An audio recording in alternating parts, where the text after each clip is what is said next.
Raiders of the Lost Ark created a cultural phenomenon. Not only did it have action, adventure, romance, comedy, but the acting was superb, the sets were amazing, and the stunt work was a huge game changer. The success naturally sparked the idea of a sequel, and even though the film was drastically different from the first, the sequel to Raiders of the Lost Ark can still be deemed a classic and a staple of the Indiana Jones lore. Indiana Jones and the Temple of Doom is once again directed by Steven Spielberg and stars Harrison Ford in the titular role. He's joined by Kate Capshaw, who plays Willie Scott, and Jonathan Key Kwan, who plays Short Round. George Lucas returned to produce, but this time it wasn't written by Lawrence Kasdan, but rather Willard Huck and Gloria Katz, whose writing credits included Howard the Duck.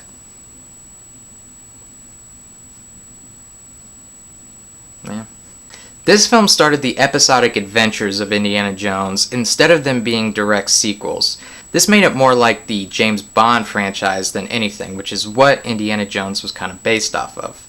But this new adventure saw Indiana Jones and his new companions, Willie and Short Round, as they travel through India and attempt to save a small village from an evil Maharaji and Tuggy cults, and free the villagers' enslaved children. Before I get too deep into this review, I want to kind of rewind the clocks back a little bit. A while ago, I'd done a review of Raiders of the Lost Ark, and that was kind of the beginning of a planned series of videos where I talk about the Indiana Jones saga altogether. I was going to do one review a month, starting with Raiders, next month Temple, next month Last Crusade, and so on. I even thought about talking about the TV show a little bit. But when I made the first video, I took some time off, and then the holidays rolled around, and I wanted to do a holiday video. So that series never really gained any momentum. So here I am trying to start it back up again, and I kind of hope it takes off a little bit. But I'm a huge Indiana Jones fan, and he has had such an impact on my life. I mean, I grew up watching him. He was my hero. He was someone that I strived to be like, someone I really admired. But these series of videos, these reviews, are kind of me paying my respects and saying thank you to the series who kind of helped, shape who I am. But now that that's out of the way, let's get this shit started. Indiana Jones and the Temple of Doom is kind of a mixed bag. A lot of people love it, and a lot of people think it's the worst in the series. Really? I have always loved Temple of Doom. I think it's a solid story, a great location that I've always found fascinating, and I have always liked the inclusion of Short Round. I thought he was a good little sidekick to put in there. And yeah, the film's dark, but Shorty definitely lightens some of the mood. A lot of the negativity surrounding this film does revolve around Kate Capshaw's character, Willie Scott, who in this episode is more of the damsel in distress. All she does is scream and get grossed out, and she screams and gets put in a sticky situation, and she screams and gets grossed out again, and she screams and gets scared and screams. All she does is scream. Even Kate Capshaw said that when reading the script, that's what it looks like. And then she screams, and then she screams, and then she screams. That's all she really does in this movie. Her character was a complete 180 from Karen Allen's Marion Ravenwood, but I don't think it's necessarily Kate Capshaw's fault. I mean, she did the best she could with the material that was given to her. I've always loved the idea about each film being its own chapter and not creating this series of sequels that pick up where the last one left off, which I think is why they started adding Indiana Jones into the title. But this made it very much like the Bond series. I understand that this is a different chapter, a different period of your life, and different people come in and out of your lives. So I get that aspect of it.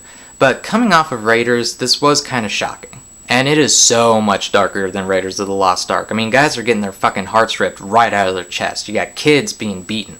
Yeah, Raiders had some intense moments, but it only really happened to the bad guys, the Nazis. So, fuck yeah. But this was vastly different from Raiders, and Lucas and Spielberg said that the reason this went dark was because they were both coming out of some bad breakups. So I just kind of imagine that the writers are going to George Lucas and Steven Spielberg and being like, so why are we having this guy's heart ripped out of his chest?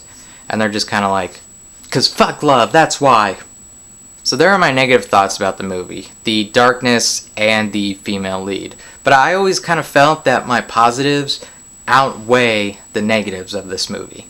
To start off with, I love the opening segment with Indy meeting the Chinese kingpins and making deals with them.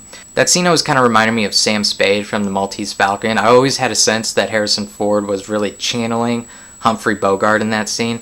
I like seeing Indy not as this gentleman scholar, but someone who will go as far as to make some shady deals to get the artifact. I could even get past the musical number. I mean, give Kate Capshaw some credit. She had to dance in a skin-tight dress, and she had to sing in Cantonese, I think it was. So, give her some credit, guys. And of course, I love Short Round. He's probably my favorite part of this whole movie. Indy's relationship with Shorty was, just beautiful. Harrison Ford and Jonathan Key had such great chemistry. It felt like a true bond, that these two really did care for each other. It worked because even Harrison Ford said Jonathan Key is so sincere as an actor, he believes everything he says and does. The scene where they're playing cards and Indy accuses Short Round of cheating and they begin arguing in Chinese is just fucking hilarious. I love that scene. Then of course with them in the room and Indy tells Short Round to go stand against the wall.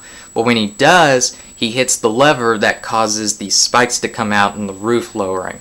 As Short Round just looks at him and he goes, "You told me to stand up against the wall. I did what you say. Not my fault. Not my fault."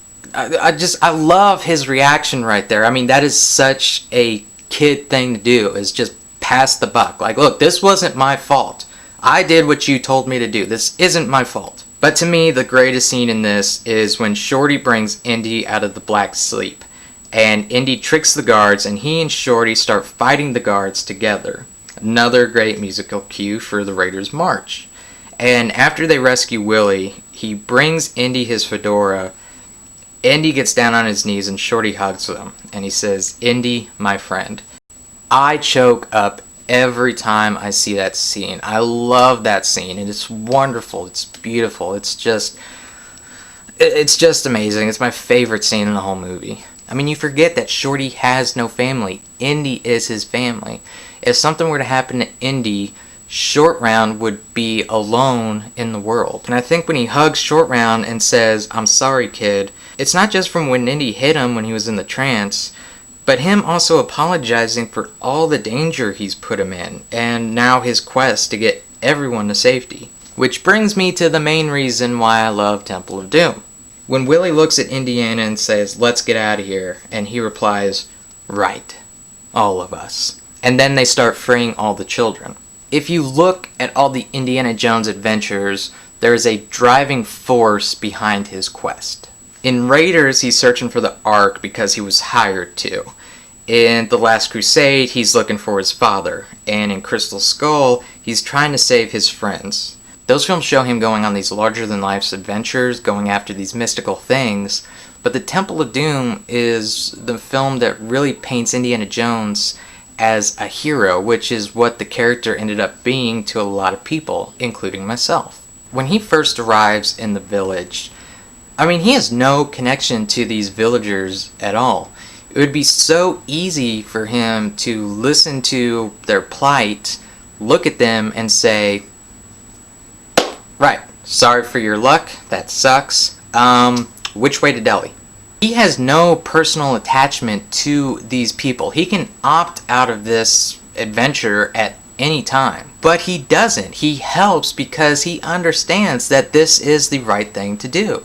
I think Temple of Doom is a story about redemption and Indiana's obligation to do the right thing. And after he retrieves the stones, he could bug out, but he stays to save the kids.